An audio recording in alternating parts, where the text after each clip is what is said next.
இந்த 60 கிராமங்கள்லயும் வந்து என்னென்ன பிரச்சனைகளை சந்திச்சோம் அப்படிங்கறது ஒரு சின்ன ஒரு இதா மட்டும் நான் சொல்றேன். அப்போ உங்களுக்கு தெரியும் எவ்வளவு இந்த பிரச்சனைகள் பெருசா இருக்கு அப்படின்னு சொல்லிட்டு. வாட்டர் பாத்தீங்கன்னா இப்ப ட்ரிங்கிங் வாட்டர், குடி தண்ணீருக்கு ஒரு பிரச்சனை. இப்போ வந்து தெற்கு செல்லியநல்லூர் அப்படின்னு ஒரு பகுதி இருக்கு. அங்க வந்து மக்கள் என்ன சொல்றாங்க அப்படின்னா 10 நாளைக்கு 20 நாளைக்கு ஒரு தடவை தண்ணி வருது அப்படின்னு சொல்றாங்க.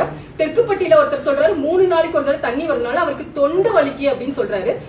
இன்னும் வந்து இத்திக்குளம் பகுதி அந்த கிராமத்துல பார்த்தோம்னா நான் ஒரு மஞ்சள் கலர் சாரி கட்டியிருந்தேன். அம்மா உங்க சாரி கலர்ல தான் எங்களுக்கு தண்ணி வருது அப்படின்னு சொல்றாங்க. சோ இந்த மாதிரி ஒரு குடிக்கிற தண்ணீர் கூட பல பகுதிகளில் வந்து நாங்க உங்களுக்கு வந்து அந்த இது வந்து கொடுத்திருப்போம் குற்றப்பத்திரிக்கை. அதுல வந்து தெளிவா என்னென்ன கிராமங்கள்ல என்னென்ன பிரச்சனைகள், இந்த 3 கிராமங்களை நான் வந்து ஒரு எடுத்துக்காட்டா தான் இதை சொல்றேன்.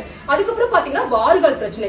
இப்போ ரோடு போடுறாங்களே தவிர அங்க உள்ள வாறுகால் அமைக்கணும், அந்த கழிவுநீர் போகிறதுக்கான ஒரு வழியே இல்லாம நிறைய ஊர்கள் இருக்கு.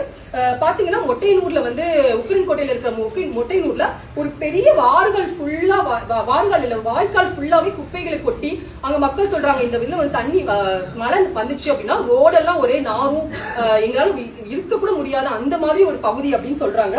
அபிஷேகப்பட்டிலே அதே மாதிரி குப்பையை நல்லா கொட்டி வச்சிருக்காங்க. அதுக்கு ஒரு மதுவக்குறிச்சியில் நான் ஒருத்தரை சந்திச்சு அவர் என்ன சொன்னாருன்னா, சிட்டிசன் படம் பாத்திருக்கீங்களா, அதுல ஒரு அத்திப்பட்டின்னு ஒரு கிராமம் வருமே, அந்த கிராமம் மாதிரி தான் எங்க கிராமத்தை வந்து மக்கள் அரசியல் தலைவர்கள் வந்து மறந்துட்டாங்க. இங்க வந்து ஒரு அடிப்படை தேவைகள் கூட இல்ல. அங்க உள்ள ஸ்கூல்ல வந்து எதுக்கால ஃபுல்லா தண்ணி இருக்கு, ஆனா அது வந்து இது பண்றதுக்கு எந்த ஒரு நடவடிக்கைகளும் எடுக்கல. காட்டாளங்களுக்கு இதே பிரச்சனை தான். ஒரு தூய்மை பணியாளர்கிட்ட பேச அந்த தூய்மை பணியாளர்களே சொல்றாங்க எத்தனை தடவை இது பண்ணாலும் வந்து இங்க வந்து அப்படியே தான் இருக்கு அப்படின்னு சொல்றாங்க. அதுக்கடுத்து மிகப்பெரிய பிரச்சனை ரோடு பிரச்சனை.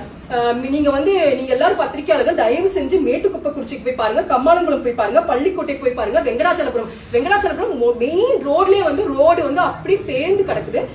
இந்த மாதிரி பல பிரச்சனைகள் வந்து மக்கள் சந்திக்கிறாங்க. அடுத்த மிகப்பெரிய பிரச்சனை பஸ் பிரச்சனை.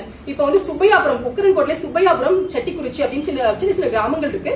இந்த கிராமத்துல என்ன பிரச்சனைனா பஸ் நிக்க மாட்டேங்குது. சோ நான் அவங்கள்ட்ட கிட்ட நீங்க ஏன் உங்களோட எம்எல்ஏ கிட்ட ஏன் மனு கொடுக்கல, கொடுக்குறோம் செய்யறேன்னு சொல்றாங்க, யாரும் செய்ய மாட்டாங்க அப்படின்னு சொல்றாங்க. அது மட்டும் இல்லாம தெற்கு வாகைக்குளம் பாத்தீங்க அப்படின்னா அங்க வந்து பள்ளிக்கூடத்துக்கு கூட போக முடியாத நிலைமையில மக்கள் வந்து பஸ் இல்லாம இருக்கு. சோ அங்க ஒருத்தங்கிட்ட நான் கேட்டேன், நீங்க எப்படி அப்ப பஸ் வந்து உங்க குழந்தைங்களுக்கு அனுப்புறீங்க அப்படின்னு கேட்டா, நான் வந்து எங்க வீட்டுல 2 வீலர் இருக்கு, 2 வீலர் இல்லாதவங்களை பத்தி நீங்க யோசிக்கணும் அப்படின்னு என்கிட்டயே அந்த கேள்வி கேட்டாங்க. சோ வந்து இன்னும் பஸ் நஞ்சாங்குளம் நிறைய கிராமங்கள்ல பாத்தீங்கன்னா அந்த லிஸ்ட்ல நாங்க எழுதிருக்கோம். 30க்கும் மேற்பட்ட கிராமங்கள்ல வந்து பஸ் தொல்லைகள் வந்து பயங்கரமா இருக்கு. அதுக்கப்புறம் முக்கியமான ஒரு விஷயம் என்னன்னா 100 நாள் வேலை. இப்போ வந்து நம்ம ரொம்ப முக்கியமான ஒரு விஷயமா இதை பார்க்கணும். ஏன் அப்படின்னா நம்மளோட சட்டமன்ற உறுப்பினர் வந்து ஒரு சென்ட்ரல் கவர்மெண்ட்டை ரெப்ரசென்ட் பண்ற பிஜேபியோட பார்ட்டியை சேர்ந்தவர். சோ அப்ப வந்து நரேகா போன்ற விஷயங்கள் வந்து இங்க திருநெல்வேலி சட்டமன்ற தொகுதியில மக்களுக்கு ஒரு பெரிய பிரச்சனையா இருக்கு. பாத்தீங்கன்னா லாஸ்ட் 1 இயரா முக்காவாசி கிராமத்துல இல்ல. எனக்கு எலெக்ஷன் டைம் வரதுனால மேபி இனிமே வரலாம் தெரியல. இதுல வந்து என்ன காரணங்கள் சொல்றாங்க அதை விட ரொம்ப முக்கியமா நோட் பண்ணும். சூப்பர்வைசர் இல்ல, நெட்வொர்க் பிரச்சனை, போட்டோ எடுக்கிறதுக்கு ஆள் இல்ல. இது வந்து எத்தனையோ படிச்ச பிள்ளைங்க வேலை இல்லாம இருக்கிற காலத்துல போட்டோ எடுக்கிறதுக்கு ஆள் இல்லைன்னு சொல்லிட்டு நரேகா வேலையை வந்து இல்லாம சொல்றது வந்து ரொம்ப பெரிய ஒரு ஆச்சரியமா இருக்கு. ஃபண்ட் இல்ல, இந்த மாதிரி பிரச்சனைகள் சொல்றாங்க.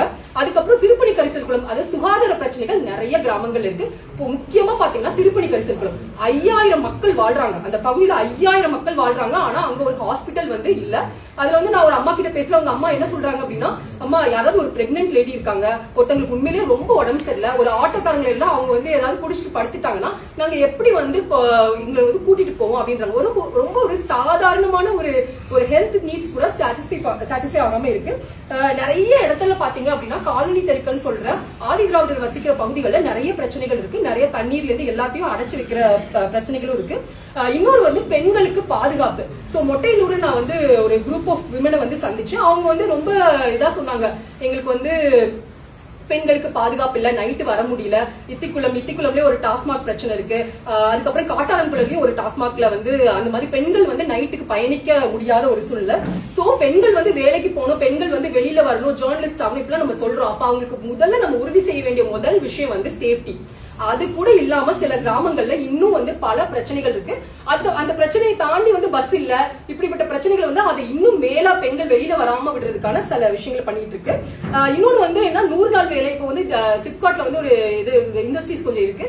சோ அந்த இண்டஸ்ட்ரீஸ்ல கூட என்னன்னா 50 வயசு ஆயிட்டு 40 வயசு ஆயிட்டுனா உங்களை வேலைக்கு எடுக்க மாட்டாங்க. சோ உண்மையிலேயே ஒரு வேலை தேடுற ஒரு ஆளு 30 வயசு கீழே இருந்தாதான் அங்கேயுமே வேலை கிடைக்குது. சோ வேலையில்லா திண்டாட்டம் வந்து மிகப்பெரிய லெவல்ல இருக்கு. இன்னொன்னு மாஞ்சோலையில வந்த பகுதிகளில இருந்து வந்தவங்களுக்கு இன்னும் ரீஹாபிலிட்டேஷன் சரியா நடக்கிறதுல, பீடி ரோலிங்ல வந்து நிறைய பேர் இருக்காங்க. அவங்களுக்கு என்னன்னா ஒரு கான்ட்ராக்ட் தொழிலாளிகளா இவங்க இருக்கிறதுனால, கான்ட்ராக்ட் மூலமா பீடி சுத்துறதுனால அவங்களோட சம்பளங்கள் வந்து குறைய லெவல்ல இருக்கு. அவங்க யார்கிட்ட போய் கேட்கறது அப்படிங்கிற நிறைய பிரச்சனை. சோ இப்படி பாத்தீங்க அப்படின்னா நான் வந்து ஒரு லிஸ்ட் ஆஃப் பிரச்சனைகளை தான் இங்க சொல்லியிருக்கேன்.